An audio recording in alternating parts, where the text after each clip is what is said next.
প্ৰিয় দৰ্শকসকল আপোনালোকৰ বাবে অন্য এটি ভিডিঅ' লৈ আহিছোঁ ঘৰুৱা পদ্ধতিৰে কিদৰে হালধি চাবোন প্ৰস্তুত কৰা হয় চাওঁচোন আহক হালধি ছালৰ কাৰণে বহুতেই উপকাৰী হয় হালধিয়ে তেজ পৰিষ্কাৰ কৰে লগতে হালধিয়ে দেহত থকা ক্ষতিকাৰক টক্সিনসমূহ আঁতৰোৱাত সহায় কৰে হালধিৰ ঔষধি গুণাগুণো অধিক বেছি হালধিত থকা এন্টিসেপ্টিক গুণাগুণে সংক্ৰমণ প্ৰতিৰোধ কৰে লগতে এইবিধ হালধিয়ে দেহক সকলো বেমাৰৰ বিৰুদ্ধে যুঁজাত সহায় কৰে প্ৰথমতে মই হালধি কেইটুকুৰামান বাকলি গুচাই পৰিষ্কাৰ কৰি ধুই লৈছোঁ আৰু মিক্সি বাটিটোত সৰু সৰুকৈ কাটি লৈছোঁ যাতে হালধিখিনি ভালদৰে মিহি হৈ যায় আপোনালোকেও এইদৰে ঘৰতে বনাই চাব পাৰিব হালধিৰ চাবোন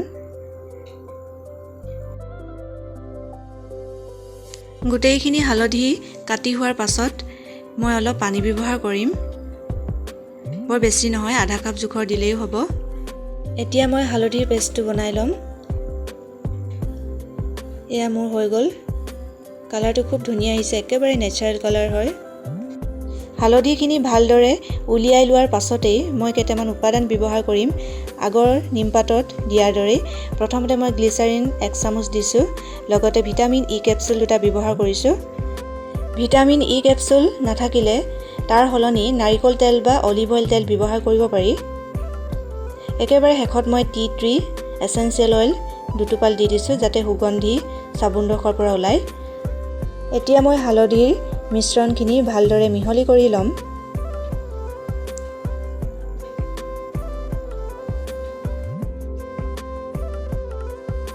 এতিয়া 250 গ্ৰাম চবেজ এটুকুৰা সৰু সৰুকৈ কাটি লৈছোঁ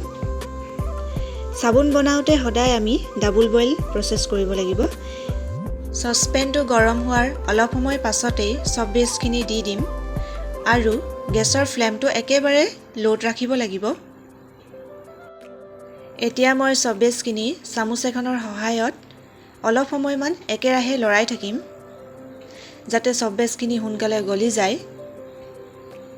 আৰু গলি যোৱাৰ লগে লগে আমি হালধিৰ মিশ্ৰণখিনি দি দিব লাগিব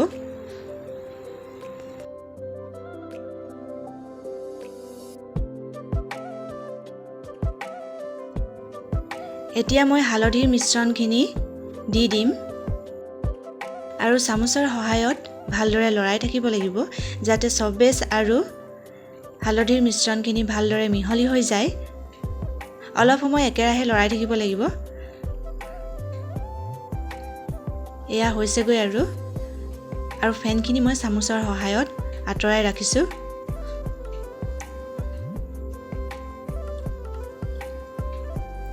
যিমান পাৰে লৰাই থাকিব লাগিব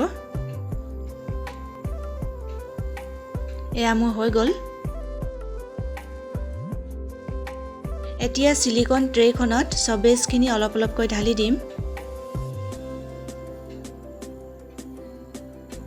গৰমে গৰমে দিব লাগিব দেই ঠাণ্ডাত দিলে নহব গোটেইখিনি এইদৰে অলপ অলপকৈ ঢালি দিলোঁ আৰু এইখিনি আধা ঘণ্টামান সময় নৰ্মেল টেম্পাৰেচাৰতে ৰাখিব লাগিব তাৰ পাছতে মই ফ্ৰিজত ৰাখিম এই চাবোন কেইডোখৰত কোনো ধৰণৰ কালাৰ ব্যৱহাৰ কৰা নাই কোনো ধৰণৰ এলকহলো ব্যৱহাৰ কৰা নাই একেবাৰে ঘৰুৱা পদ্ধতিৰে কৰা হৈছে আপোনালোকে ট্ৰাই কৰি চাব পাৰে কেনেকুৱা হৈছে কমেন্ট কৰি জনাবচোন এতিয়া মই ফ্ৰিজৰ পৰা লগালগ উলিয়াই আপোনালোকক দেখাইছোঁ এয়া এপিস খুব ধুনীয়া হৈছে চাবোনডোখৰ সফট হৈছে বাকি কেইডোখৰ মই উলিয়াই লৈছোঁ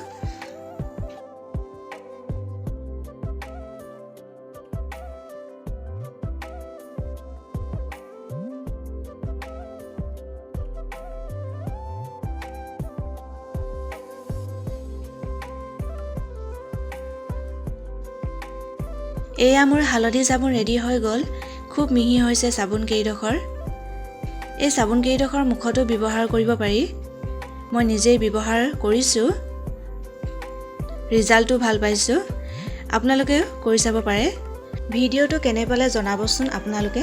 আৰু চেনেলটো লাইক আৰু সাবস্ক্ৰাইব কৰি দিবলৈ নাপাহৰিব পুনৰ নতুন ভিডিঅ' এটি সৈতে লগ পাম